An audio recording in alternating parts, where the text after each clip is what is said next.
Hey y'all, Kristen here, and welcome back to my channel.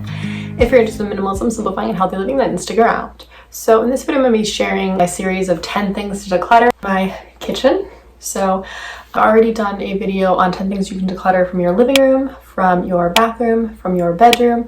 So now we are in my kitchen doing a little bit of a declutter of 10 potential things that you can declutter from your kitchen right now, here today. So the first item that you can declutter is chipped, broken, cracked, is just not working, not serving a purpose. And the easiest thing to declutter out of the kitchen. It's just a basic, yep, it's damaged, I'm gonna get rid of it. The same thing goes for like pans that are just really worn out, or if you've noticed anything like that that just is not working fully or working correctly. It has like missing pieces, like a water bottle without a lid, something like that, or a water bottle with a damaged straw and it has like one of the straws in it. Expired food, going through your fridge, going through your pantry and finding, is there any expired food that is old, food that I need to get rid of, that is growing mold, is no longer going to be tasty, or is just not healthy to consume at this point. Dish towels, dish washcloths, scrubbies, sponges, etc. that are just worn out, or maybe you have like a bajillion of them and you just have too many that you don't need. Feel free to declutter those right now. Single-use gadgets. Now, I'm obviously somewhat guilty of this. I do actually have a mini like waffle iron that I use probably about once a week to make waffles, or once every other week, but I do use it. I had like a larger one that I gifted back to family because I wasn't using it because it was just too large. I did get rid of that, but technically it is a single-use item. If there's anything though that is a single-use item that you aren't using, I would encourage you to declutter or to find ways to use it for multiple purposes. I do also have like a George Foreman grill, but I use it for a lot of different things. I use it to cook meat. I use it to cook vegetables on, and I use it for multiple things, and it actually has been really, really helpful for me. Knives and cutlery. So we can get real crazy when it comes to this, and I've actually decluttered a lot of my knives and cutlery for this exact reason.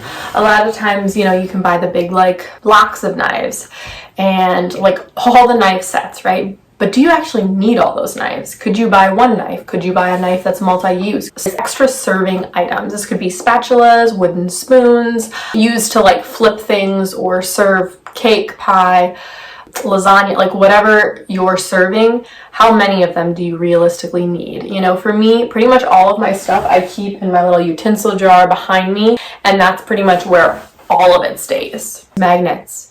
Magnets on refrigerators. How many magnets do you honestly have on your refrigerator right now? Count them up, because I've had to declutter several. As of right now, I've minimized my magnet collection to 5 magnets. So I have 3 like hand-made pottery, like floral magnets, and then I have my 1 magnet from Hawaii, and then my 1 magnet that's special from Boston. Every magnet has a specific intended purpose and fits with what I want it to do, and it works well. Extra things that you serve on. So this could include spoons, forks, if you have like the cloth napkins, it could include plates, it could include bowls, it could include dessert plates, pretty much anything that you have that has just gotten overboard. You know, I always recommend like having 2 plates per person, 1 bowl per person is a good like frame of reference. Now I actually have more than this, full disclosure, but again, I'm keeping the amount of plates based on the amount of people that I can serve at my kitchen table is actually what I do. So I have 2 leaves that can fit in this table, so I can actually serve up to 8 people at this table. It gets a little tight, but that is the amount of people that I will serve when I have them over. So that's the amount of plates and the amount of bowls and things that I have. The last thing is extra Tupperware or storage containers. So this is like leftovers, or if you meal prep. I do a lot of meal prepping. You do have to be careful here because things can get a little crazy. So I generally save, if I buy like salsa or have pasta jars or things like that, I will save the glass jars that are really nice, and I will use them for other things. I actually have flowers on my kitchen table in one of these glass jars, but you can't save all of them. And you also, if you have like the Pyrex or Anchorware or whatever brand you buy of storage containers, you have to be careful here of how many are you actually using. I keep inventory, like when I meal prep, generally speaking, I will have 1 to 2 extra storage containers left in my entire cabinet when I'm done. So generally I'm using pretty much every single containers. I'm using pretty much all of them on days when I meal prep. Those are the 10 items that I would declutter from your kitchen. If you guys have any other ones that you would love to declutter from your kitchen, any other good items that you've decluttered, please comment that down below. I would love to hear from y'all. Thank you all so much for watching. I love you all, and I will see you all in the next one.